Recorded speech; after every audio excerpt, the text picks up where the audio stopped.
بسم اللہ الرحمن الرحیم ناظرین، میں ہوں جاوید بلوچ اور امید ہے آپ لوگ خیریت سے ہوں گے۔ آج دو بڑی اہم خبریں ہیں، اس کے متعلق آپ کو آگاہ کرنا ہے۔ اپڈیٹس ہیں، ایک تو اپڈیٹ ہے ڈیلا جیل سے متعلق، ڈیلا جیل میں کیا ہونا جا رہا ہے، عمران خان کی کیا صورتحال ہے، اور تحریک انصاف جو ہے وہ کیا پلان کر رہی ہے 8 فروری کے حوالے سے۔ ایک تو اس پہ آپ کو اپڈیٹ کرنا ہے، اور دوسرا آج 150 اراکین قومی اسمبلی کے ساتھ کیا ہوا کہ انہیں نہ تو قومی اسمبلی کے اجلاس میں بیٹھنے دیا گیا، نہ انہیں سینٹ کے اجلاس میں بیٹھنے دیا گیا، اور نہ ہی پنجاب، سندھ، کے پی، بلوچستان کی اسمبلیوں میں جو اجلاس ہو رہے تھے وہاں ان کی انٹری ہو سکی۔ یہ ایک بڑا معمہ بنا ہوا ہے، اور اس پہ پارلیمنٹیرینز جنہیں نہیں بیٹھنے دیا گیا وہ بھی بڑے پریشان ہیں کہ ان کے ساتھ ہوا کیا ہے۔ اس پہ آپ کو ڈیٹیل سے بتائیں گے کہ کون کون سے اراکین اسمبلی ہیں اور ان کے ساتھ کیا ہوا، انہیں کیوں نہیں بیٹھنے دیا گیا، اور پھر فائنلی ہم بات کرنے جا رہے ہیں کہ محمود خان اچکزئی کو بالآخر قومی اسمبلی میں اپوزیشن لیڈر جو ہے وہ بنا دیا گیا ہے، ان کا نوٹیفیکیشن جاری کر دیا گیا ہے۔ اور سوال یہ پیدا ہوتا ہے کہ تحریک انصاف کے جو عمر ایوب تھے، ان کی نااہلی کے بعد اب تحریک انصاف نے ہی محمود خان اچکزئی کو نامنیٹ کیا تھا اس سیٹ کے لیے، اور انہیں جو ہے وہ آج ان کا نوٹیفیکیشن بھی جاری کر دیا ہے۔ کیا محمود خان اچکزئی جو ہے عمران خان کی بات کریں گے یا وہ اپنا ایجنڈا لے کے چلیں گے؟ یہ ایک بڑا اہم سوال ہے۔ پہلے چلتے ہیں کہ اس سے پہلے کہ ڈیلا جیل کے متعلق آپ کو کچھ اپڈیٹس ہیں اس پہ متعلق بات کریں، لیکن پہلے ہم چلتے ہیں قومی اسمبلی کی طرف اور سینٹ آف پاکستان کی طرف۔ یہ میرے پاس لسٹ ہے، اس لسٹ میں چیدہ نام ہیں، سب کے نام تو ہم نہیں یہاں پہ پڑھ سکتے، لیکن جو ڈیٹیلز ہیں وہ یہ آ رہی ہیں کہ 150 سے زائد اراکین کی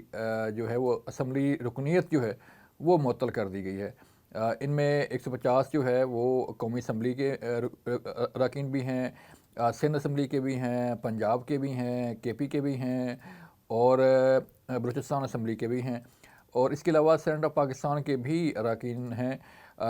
جن کی رکنیت معطل کی گئی۔ اب یہ رکنیت معطل کیوں کی گئی ہے اور کہاں پہ کتنے اراکین ہیں یہ آپ کو بتاتے ہیں پہلے کہ قومی اسمبلی میں 32 اراکین کی جو رکنیت ہے ان کو سسپینڈ کر دیا گیا ہے، ان کو معطل کیا گیا ہے۔ اور آج جب قومی اسمبلی کا اجلاس شروع ہوا، اسپیکر قومی اسمبلی نے اجلاس کی صدارت کی، تو انہوں نے بیٹھتے ہی ایک اعلان کیا کہ یہ 32 اراکین جو ہے قومی اسمبلی کے اجلاس میں نہیں بیٹھ سکتے، یہ اٹھ کے چلے جائیں، اور ان کی جو انٹری ہے وہ بین ہے۔ اب قومی اسمبلی کے 32 اراکین انہیں نہیں بیٹھنے دیا گیا، پنجاب اسمبلی کے 50 اراکین ان کی رکنیت جو ہے وہ معطل کر دی گئی ہے، سندھ اسمبلی کے 33 اراکین ان کی رکنیت جو ہے وہ معطل کی گئی ہے، کے پی اسمبلی کے 28 اراکین ان کی رکنیت جو ہے وہ معطل کی گئی ہے، بلوچستان اسمبلی کے 7 اراکین ان کی رکنیت جو ہے وہ معطل کی گئی ہے، اور سینٹ آف پاکستان کے 9 اراکین ہیں، یعنی کہ 9 سینیٹرز کی بھی رکنیت جو ہے وہ معطل کی گئی ہے۔ لہذا ان تمام جو اراکین ہیں، اراکین قومی اسمبلی ہیں یا اراکین صوبائی اسمبلی ہیں یا سینٹرز ہیں، انہیں ان کے اجلاس میں بیٹھنے پر، اجلاس میں جو ہے وہ اس اجلاس کو اٹینڈ کرنے پر بھی پابندی عائد کر دی گئی ہے۔ لہذا یہ سسپینڈ اراکین جو ہے اجلاس میں نہیں بیٹھ سکتے۔ اب وجہ کیا ہے اور ان کی رکنیت معطل کس نے کی، کیوں کی، اور اس کی وجہ کیا بنی؟ اب الیکشن کمیشن جو ہے وہ ہر سال گوشوارے جمع کرتا ہے، اور ہر رکن قومی اسمبلی ہو، صوبائی اسمبلی ہو، سینٹ آف پاکستان کا رکن ہو، تو اس نے اپنے ہر سال گوشوارے جمع کروانے ہوتے ہیں، جس میں اس نے ڈیٹیل لکھنی ہوتی ہے کہ میرے لاسٹ ایئر جو ہے وہ ایسٹس اتنے تھے، اس سال اتنے ہو گئے ہیں، یا اس میں کوئی کمی ہوئی ہے، بیشی ہوئی ہے، جو بھی ہے۔ یہ تمام اراکین پارلیمنٹ پر، تمام وزراء پر، تمام سینٹرز پر یہ لازم ہے کہ جو الیکشن لڑ کے آتے ہیں، منتخب ہوتے ہیں، وہ اپنے ہر سال گوشوارے جمع کرواتے ہیں۔ لہٰذا یہ گوشوارے جمع نہیں کروائے گئے، الیکشن کمیشن کی طرف سے بار بار انہیں نوٹس دیا گیا، لیکن اس کے باوجود ان اراکین نے اپنے گوشوارے جمع نہیں کروائے۔ تو فائنلی آج الیکشن کمیشن کی طرف سے ہی ایک لسٹ جاری کی گئی کہ ان تمام اراکین جن کے گوشوارے جمع نہیں ہوئے تھے ان کی رکنیت جو ہے وہ معطل کر دی گئی ہے۔ تو انہیں جو اجلاس ہے وہ بھی نہیں اس میں بیٹھ سکتی۔ اب اس میں ہیں کون کون، میں صرف چند نام آپ کے سامنے رکھتا ہوں کہ ایک تو دو میں وفاقی وزیر ہیں، ایک مصدق ملک صاحب ہیں، ان کی رکنیت بھی معطل ہے، اور خالد مقبول صدیقی صاحب جو ہیں ان کی رکنیت بھی معطل ہے۔ یہ دونوں وزیر ہیں، اور اس کے ساتھ ساتھ سردار اختر مینگل صاحب جو ہے بلوچستان سے قومی اسمبلی کے رکن ہیں، ان کی میں بھی رکنیت معطل ہوئی۔ اور چیئرمین سینٹ سید یوسف رضا گیلانی کے صاحبزادے عبدالقادر گیلانی اور موسیٰ گیلانی، ان کی رکنیت بھی معطل کر دی گئی ہے۔ انہوں نے بھی اپنے گوشوارے جمع نہیں کروائے تھے، اور الیکشن کمیشن کی طرف سے یہ تمام جو ہے وہ لسٹ بھی جاری کر دی گئی ہے۔ اب چلتے ہیں کہ جو قومی اسمبلی میں اپوزیشن لیڈر محمود خان اچکزئی کا جو ہے نوٹیفیکیشن ہے وہ جاری کر دیا گیا ہے۔ کافی عرصے سے یہ پینڈنگ تھا۔ عمر ایوب کی نااہلی کے بعد جو ہے وہ تحریک انصاف کے بانی چیئرمین عمران خان نے ہی انہیں نامنیٹ کیا، اور اس پہ بھی کافی لیدے ہو رہی ہے کہ کیا تحریک انصاف کے پاس کوئی اور لیڈر نہیں تھا۔ اسد کیسر ہیں، بیرسٹر گور ہیں، اور باقی لوگ بھی ہیں، انہیں بھی نامنیٹ کیا جا سکتا تھا لیکن نہیں کیا گیا،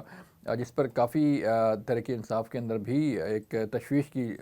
پائی جا رہی ہے۔ لوگ یہ بات کر رہے ہیں کہ محمود خان اچکزئی وہ شخصیت ہیں جو جن کے متعلق عمران خان کے ریمارکس جو ہے وہ اب بھی آن ریکارڈ ہیں۔ وہ ان کی چادر سے متعلق جو ہے وہ بات کیا کرتے تھے، ان پر الزام لگاتے تھے، اور اب انہیں اپنی طرف سے اپوزیشن لیڈر بھی نامزد کر دیا گیا ہے۔ تو لیکن ساتھ ساتھ یہ بھی ہے کہ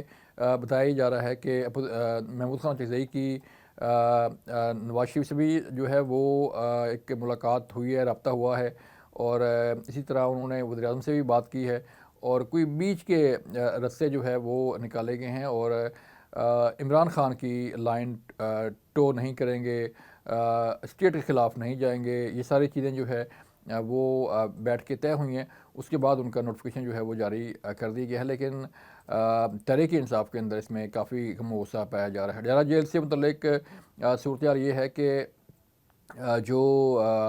ملاقاتیں ہیں ان پر پابندی ہے۔ ملاقاتوں کے لیے بار بار اصرار کیا جا رہا ہے، جو ہے وہ ڈیمانڈ کی جا رہی ہے، لیکن اب تک کی صورتحال کے مطابق جو ہے وہ ملاقاتوں پر پابندی عائد ہے، اور کسی بھی رکن کی، چاہے وہ سی ایم کے پی کے ہوں، چاہے وہ کوئی اور ہو، ان کی ملاقاتوں پر پابندی عائد ہے، اور عمران خان کے ساتھ کسی بھی قسم کا رابطہ جو ہے وہ کسی کا نہیں ہو رہا۔ اور اب یہ بتایا جا رہا ہے کہ شاید محمود خان اچکزئی کی ملاقات جو ہے وہ نیکسٹ ویک میں منگل یا جمعرات کے روز جو ہے ان کی ملاقات کروا دی جائے۔ یہ تھی آج کی صورتحال۔ اپنا خیال رکھیے گا۔ اللہ حافظ۔